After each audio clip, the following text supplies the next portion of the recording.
Okay, back on track finally. Got a little mixed up with the left field and center field days. Got them all mixed up, but it's okay. We got the right field rankings now, and the right field rankings, they are deep. They are good. The top 5, the top 6 is just like so loaded. Right field last year was one of the toughest positions to rank because of how many good players there were. And as you've seen from center field and left field, there are a couple guys that were previously in right field that were towards the top, who are now in some other positions. So it is a little bit weaker. There are a few more holes inside that top 10 because of reclassification, but this top 10 is still strong and still very deep. So I'm excited to go through it with you guys and see what you think about it, because as always with my rankings for the 12 days of rankings, I want to know what you think. So let me know in the comment section below whether you agree or disagree with my choices. Remember to leave a like on the video. It really does help out the channel, as well as subscribe if you have not yet done so. Trying to hit 175k by New Year, so you know, sub to the channel if you're not sub. And last but not least, make sure you drop me a follow on Twitter and Instagram at GiraffeNeckMarc. Links as always in the description to all my social media. Getting the right field rankings started off today at the number 30 spot, Daniel Johnson of the Cleveland Indians. Daniel Johnson was a tough player to rank because we've only seen 5 games of him, and he's not a particularly highly touted prospect, but he does have some nice tools. But in those 5 games that we saw, he was 1 for 12 with 5 strikeouts and a walk. I mean, there's just not a lot to talk about with this guy. Statistically, he was like the worst of all the right fielders, so that's why I put him at number 30, but we really haven't seen a lot on this kid. He could be very good next year for all we know. He had some good numbers in the minors. He can definitely swing the bat, but again, I have to rank him off what I've seen, and right now there hasn't been a lot. So Daniel Johnson comes at number 30, but he does have a cool nickname, Jet Johnson. That's dope. That might be the best nickname in right field. For the 29th best right fielder in today's video, I've got Dexter Fowler of the St. Louis Cardinals. Now, I thought for sure Tyler O'Neill would have been the guy in this position, but right now, according to Fangraphs, it's Dexter Fowler, and after seeing the year Tyler O'Neill had, it kind of makes sense. Now, Dexter Fowler isn't that great. He's definitely past his prime now, going into his 35-year-old season off of 2 somewhat rough years with St. Louis. Well, actually, the 3 years with St. Louis haven't been great. He had a good year in 2017, but he's just not the same player that he once was. Defensively, not great anymore. Hasn't really been getting on base that much. Like, overall, he's just a kind of average outfielder right now, and is more of a 4th outfielder on most teams than what you want in starting right field. I fully expect the Cardinals to try to upgrade at this position, because right now I got Dexter Fowler coming in at number 29. Next up, at the number 28 spot, I got Washington Nationals right fielder Andrew Stevenson. Now, technically, Juan Soto was listed at right field, but I put him in the left field rankings, and Stevenson was in left. I think he's more of a right fielder. Soto seems like more of a left fielder. Stevenson, of course, came out of LSU a few years ago, and he hasn't received a lot of playing time in Washington, but last year he got a decent amount of at-bats, and he was okay. Like the last 2 seasons, 45 games, 71 at-bats. You can see what I'm working with here. 2 homers, 8 doubles, 2 triples, 1084 OPS, but like clearly he's not a 1084 OPS player. Overall for his career, 203 at-bats, 737 OPS player. He's got a pretty good glove. He's a good athlete, but again, there just hasn't been a lot or enough for me to give a full judgment on him and put him ahead of some of the other guys who have performed. So Andrew Stevenson at number 28. For the 27th best right fielder, this one's so disappointing. Gregory Polanco of the Pittsburgh Pirates. Polanco is just, wow, he's fallen off. I mean, you go back to 2018 and he was one of the young players in the game that you were excited for. But after an injury in 2019 and another horrible season in 2020, it's hard to put him much higher now. Did hit into some bad luck last year, had a crazy low BABIP and was hitting the ball hard, but he struck out 65 times, 157 at-bats. He doesn't walk, doesn't play good right field. The signs are not pointing positively for Gregory Polanco, and as much as you can see what kind of player he could be and what he has been in the past, what we've seen the last 90 or so games has been bad. And even then for his career, he's still a below average hitter. So Gregory Polanco comes in at number 27. I was so excited about him, just hasn't lived up to the hype. For the number 26 right fielder in today's video, Detroit Tigers Victor Reyes. Victor Reyes is an interesting player. He's huge, and I feel like he should hit for more power, but then again, maybe he's getting a little bit of the Comerica Park treatment where no one hits for power. 2019 playing 69 games, nice, 767 OPS plus at 101, but last year 706 OPS in 57 games, and in 2018 he was horrible. I just like don't know where to rank Victor Reyes. I see that there can be a good player there, and I see that he has hit at least league average. Unlike Polanco and Fowler, he's okay in the field, but overall still not one of the top guys. I'm gonna put him at 26. Getting the top 25 started at the number 25 spot, Tampa Bay Rays right fielder Manuel Margot. Now, Manuel Margot had a really good postseason, but as for the regular season, he's just not gonna really get me excited. In right field, he's a good fielder. He's a plus guy. He has great speed, great range. He's good in the outfield defensively, but at the plate, I mean, we just haven't seen much from him for his entire career. 2020 with the Rays, a homer, 9 doubles, and 11 RBIs with 12 stolen bases, 269 average, 327 on base, 352 slugging, a 679 OPS. It actually was like one of his better seasons recently, but like many players in other lists, specifically with the Rays, when you take a guy and put him on a team, he's a lot better than when you take him away from that team. And if you take Margot and make him an individual, he's just not that high up on this list. He comes in at 25. Next up at the number 24 spot, I got Milwaukee Brewers right fielder Avisail Garcia. Garcia seemed to be a sneaky good pickup after in 2019 the Rays got him when the White Sox non-tendered him, and he put up almost an 800 OPS plus at 112, hitting 20 homers, 25 doubles, 10 stolen bases. But in Milwaukee last year, like many other players on that team, he just didn't hit. 2 homers, 10 doubles, 238 average, 333 on base, 326 slugging is abysmal, and a 659 OPS. He's a good player, hits the ball hard, he's kind of okay fast. But with the amount of good talent at right field right now, it's hard to ignore the numbers that we're seeing. He's not a bad right fielder. He's just not one of the best. For the 23rd player in today's video, we go to the best right fielder for the Miami Marlins, Garrett Cooper, who is projected to be their starter right now, although I can see that changing, but still, Garrett Cooper's got a nice little bat. The last 2 years with the Marlins, 141 games, 21 homers, 24 doubles, 70 RBIs, a 281 average, 347 on base, 459 slugging, 806 OPS to give an OPS plus at 114. It's a pretty strong year out of Garrett Cooper. Defensively, he's not much. He's really a first baseman playing right field, but he does have a nice little bit of pop in that bat from the right-hand side, and a 20 and 20 guy right now, it's probably an appropriate spot to put him here in the 20s. I got him coming in at number 23. For the 22nd best right fielder in today's video, I got Anthony Santander of the Baltimore Orioles. Santander has quietly been a pretty good player out there for the Orioles. In his last 130, he has 31 homers, 33 doubles, and 91 RBIs, shocking, with a 269 batting average, 302 on base, he doesn't walk, 505 slugging, and an 807 OPS. That's pretty good. He was really good in 2020, pretty good in 2019. I don't necessarily know how good of a player he is or what his true ceiling is going to be, but he is showing improvement and can find his way higher up on this list if he puts together a nice 2021, because the 807 OPS is nothing to bat an eye over. It's just right field is loaded. I have him coming in at number 22. Just missing out on the top 20. At number 21, I got Stephen Piscotti of the Oakland A's. Piscotti had a really good first season in Oakland in 2018, where he had 27 homers and 41 doubles. Like, that was awesome. 821 OPS. Of course, we know he's had some troubles outside of baseball that unfortunately came upon his life, and it might have affected his game a little bit, but the last 2 seasons just haven't been great offensively. 138 games, 18 homers, 23 doubles, 73 RBIs, a 242 average, 297 on base, 395 slugging, and 693 OPS. I still think Stephen Piscotti is a pretty solid player. I mean, we saw him put up good numbers in Oakland, and the last 2 years seriously have been a little bit tough for him. COVID, and of course the stuff that happened with his mom. So I'm going to cut him a little bit of a break here. He is a better player than what he's shown, just outside the top 20. Which now leads us to the number 20 spot, getting the top 20 started, Adam Eaton, now of the Chicago White Sox. Last year was a bad year for Eaton. 41 games, 4 homers, 11 doubles, 669 OPS. That was a bad season, like the worst arguably of his career. But from 17 to 19, Adam Eaton was casually good. He was playing a pretty good right field for the Nationals. 269 games, 22 homers, 50 doubles. Basically was averaging about 7 and 17 a season, or if you want a 162 average, 14 and 31. Stealing 17 bases, 288 average, 377 on base. He gets on base a lot. 425 slugging, 802 OPS with his glove. Probably more of a bottom of the order guy in Chicago, but he set the table for the Washington Nationals. He's not actually as old as you think, only 32, so inside the top 20 at the 20 spot. Coming in at number 19, I got Wil Myers of the San Diego Padres. This is where the rankings start to get loaded. Wil Myers was great in 2020 for the Padres. 15 homers, 14 doubles, a 959 OPS, 606 slugging, but of course we're not just taking 1 year. In 18 and 19, the numbers weren't as great, but a 749 OPS doesn't scream like fantastic, and defensively, Wil Myers is a little bit shaky at times. Like, he's a great athlete, but he isn't necessarily the best defensive right fielder in baseball. So while he had a great year in 2020, I think he's actually a good player. I expect him to play well in 2021. Based on what we've seen the last 3 years and the people in front of him, I gotta put him at 19 for now, but he can jump up this list as well. Shockingly, only 30 years old. At the number 18 spot, I got right fielder for the Seattle Mariners, Mitch Haniger. That's right. Do you remember him? Right fielder for the Mariners. Didn't play in 2020 because he was hurt. In 2019, missed games because, well, there's an injury we don't necessarily need to talk about, but everyone forgets that Mitch was a good player. From 17 to 19, Mitch was averaging 19 homers, 25 doubles a year with 57 RBIs in 105 games. That's a 162 average of 30 and 39, which is great for Seattle. 271 average, 351 on base, 486 slugging, and 838 OPS. Haniger was really good. I think just everyone forgot about him for 2 reasons. One, he plays in Seattle, and he just kind of has disappeared off the face of the earth the last year and a half, but he's still got something left in the tank, only gonna be 30 years old. I'm excited to see what he can do in 2021, and hopefully he's healthy. Coming in at the number 17 spot, I got Cole Calhoun of the Arizona Diamondbacks, who quietly put up another really good year in 2020. Now, Calhoun, for his time in the Angels, was mostly known as a defensive first outfielder who had a little bit of pop in that bat, but the last 2 years kind of flipped a little bit. The defense has gotten a little worse, but he's become a much better hitter. Now, the average is gonna be low, 230s-ish the last couple seasons, but he walked 70 times in 2019, 28 in 54 games in 2020, and in over a 162 the last 2 seasons, he's averaging 39 homers and 30 doubles a season with a 230 average, 328 on base, 482 slugging, and 811 OPS plus at 112. The power's really coming alive. He hit a ton of home runs last year, 16 homers in the 54 games with an 864 OPS. Still got a cannon of an arm. Still a pretty good right fielder. Number 17. Just before the halfway point at the number 16 spot, Jason Hayward of the Chicago Cubs. Jason Hayward's had a solid last 2 years for the Cubs. 772 OPS in 19, 848 in 2020. He put together 2 strong years. Of course, he's good defensively. Now, he has fallen off a little bit. He's still above average, but he is not this elite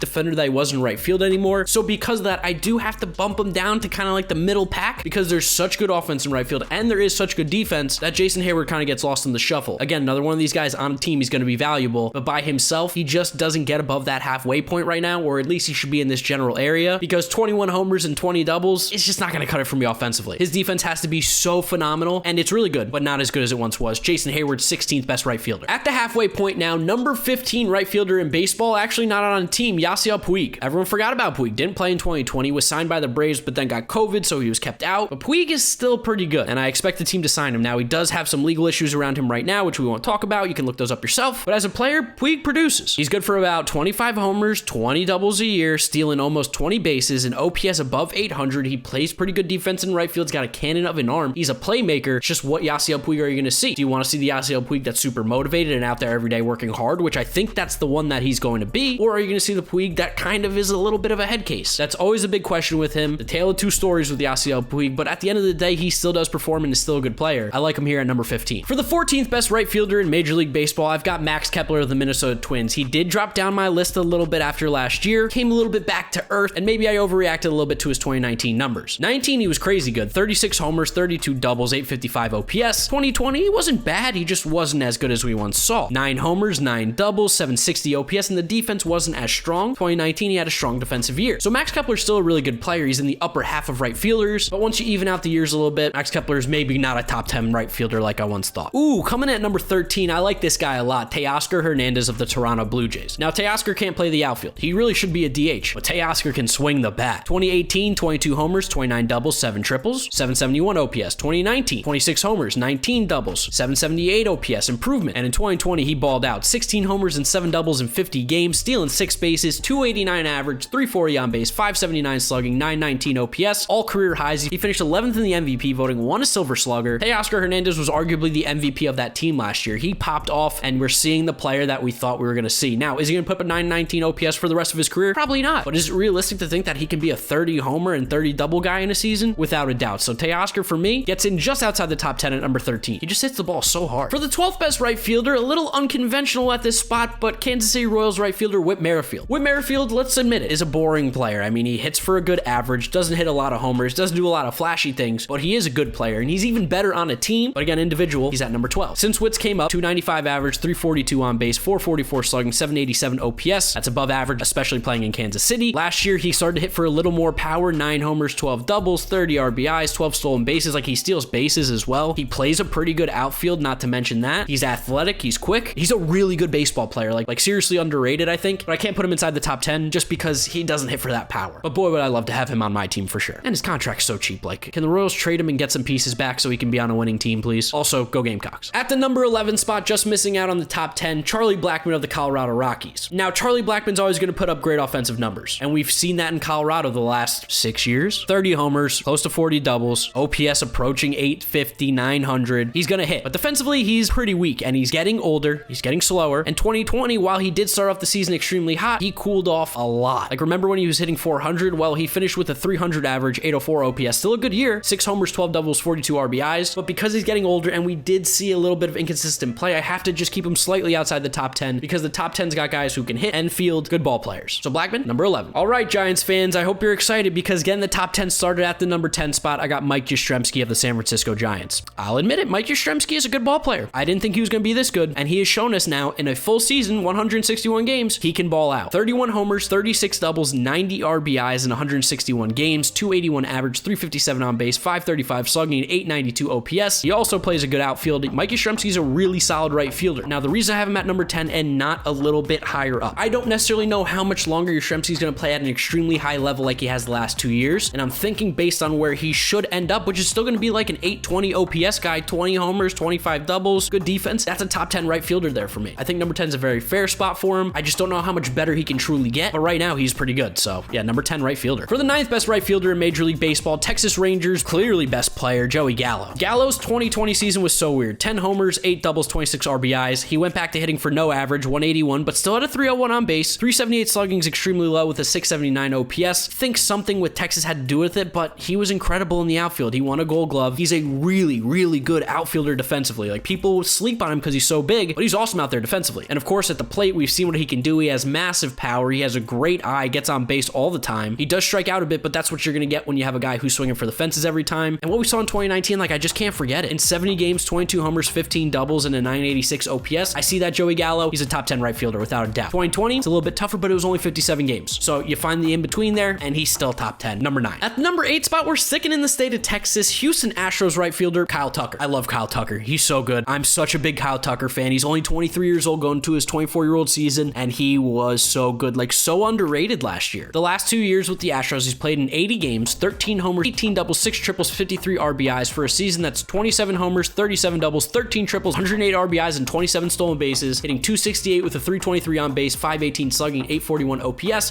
plus 122, and he's great in the field, and I only think he's going to get better. That power is going to come soon, and it's going to be scary. Kyle Tucker is just really good, and even after these 80 games, I'm more than confident putting him at number 8. Down a couple spots from last year, at number 7, I got Reds right fielder Nick Castellanos. 2020 was so weird for him. He started off crazy hot, and he went ice cold at the end. 60 games played, 14 homers, 11 doubles, 34 RBIs, a 225 average, which is super low, 298 on base, very low, 486 slugging, and 784 OPS. That's a bad year for Nick Castellanos. But we saw what he did with the Cubs in 51 games, 16 homers and 21 doubles. I can't forget that. You also see what he did in Detroit, hitting in Comerica. He was putting up 850 OPSs, hitting 23 homers, 46 doubles a year. What the heck? Defensively, he's getting better. Still not a Gold Glover out there, but he's getting better, and that bat's going to come back. 2020 weird year. I'm chalking it up to that. He's still a top 10 guy, number 7. And then just missing out on the top 5, coming at number 6, Alex Verdugo of the Boston Red Sox. Verdugo's so good defensively, he's slated to play center field for the Red Sox next year, but I'm going to keep him in right for now because, I don't know, I just feel like they're going to make a move.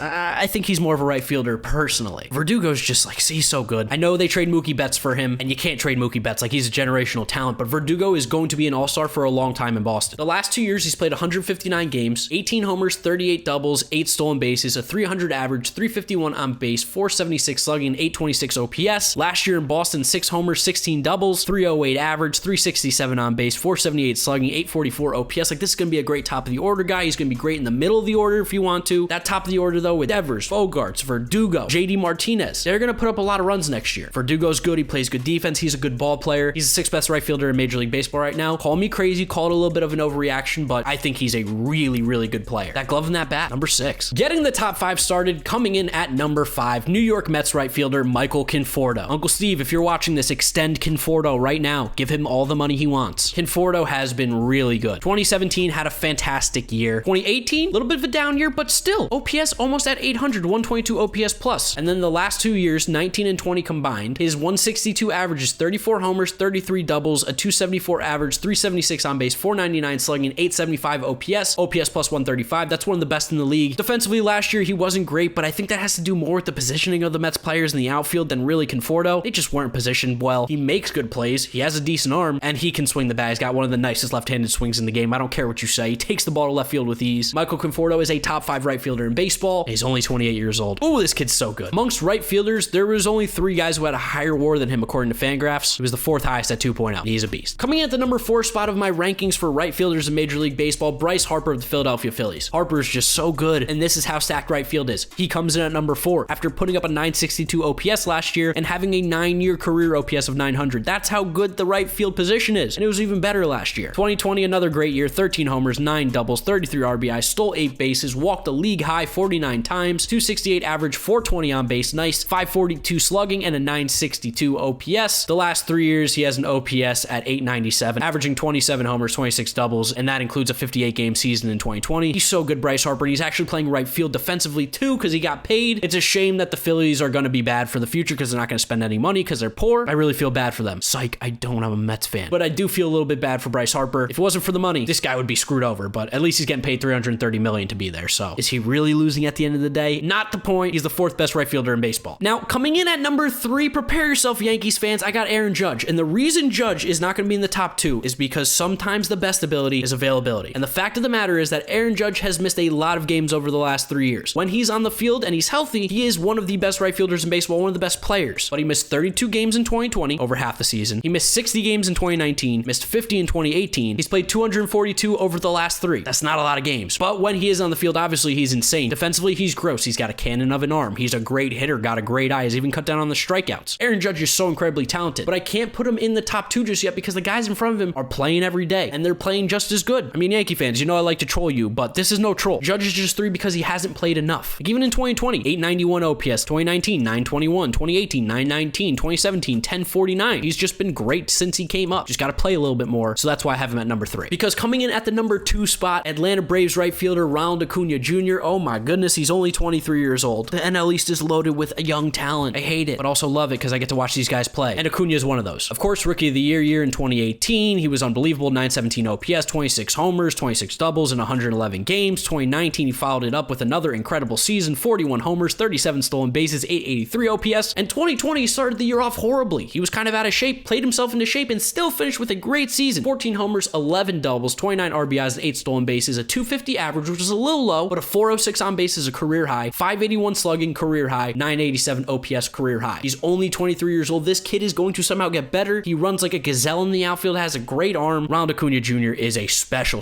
player, top 10 in the league, and he comes in as a second right fielder. Because coming in at number 1 for the second straight year in my rankings, the second best player in baseball, Mookie Betts of the Los Angeles Dodgers. Oh my God, he's so good. The Dodgers got to steal. Doesn't matter what they gave up, the Dodgers got to steal, and he's going to retire as a Dodger. That's crazy to think about because they paid this man because he's worth it. 2020, played in 55 games, 16 homers, 9 doubles, 39 RBIs, and 10 stolen bases, hitting 292 with a 366 on base, 562 slugging, 927 OPS, coming off of what people considered to be a down season in 2019, where he still had an OPS at 915 and played incredible defense in right field. That's because in 2018, he won the MVP with a 1078 OPS and a 346 batting average, 640 slugging. There's literally nothing Mookie Betts can't do. He's a great hitter, hits for average, has a great eye, doesn't strike out, puts the ball in play, runs the bases well, great glove, great arm. He robs home runs. Oh my God, the home runs that he was robbing in the playoffs in Texas were incredible. He's a leader. There is nothing wrong with Mookie Betts. The only reason he's not the best player is because a guy named Mike Trout exists. Otherwise, Mookie Betts is the clear choice to be the best player in baseball, and he is the clear choice as the best right fielder in baseball in my eyes because he's just so good. Like literally anything this guy does, incredible. Mookie Betts, number 1, not even close. So those are my rankings for the best right fielder from every single team in Major League Baseball. I'd love to know what you guys think about it down in the comments section below. Yes, I know I missed the Angels, but the Angels don't really have a right fielder right now. I put Jared Walsh at first, now he's in right because Adele got sent down. There's a lot of stuff, but let me know what you think about them down in the comments below. Remember to drop a like on the video to help support the channel, as well as subscribe if you have not yet done so. If you like talking about baseball, if you like baseball tweets, pictures, all that kind of stuff, Twitter, Instagram, links are in the description. Make sure you follow me over there. And that's where I'm going to wrap up today's video. You guys know the drill from here on out. Tomorrow, we're going to have the DH rankings coming at you, so make sure you stick around for that. And then we'll start off with the pitchers, relievers, and last but not least, of course, on Christmas Day, the top 50 players in Major League Baseball. Thank you so much for watching, guys. You know the drill from here on out. YouTube recommends you watch this video. This is my most recent upload, so click through those if you have not yet seen them. Thank you guys for watching, and I'll talk to you all tomorrow for another video.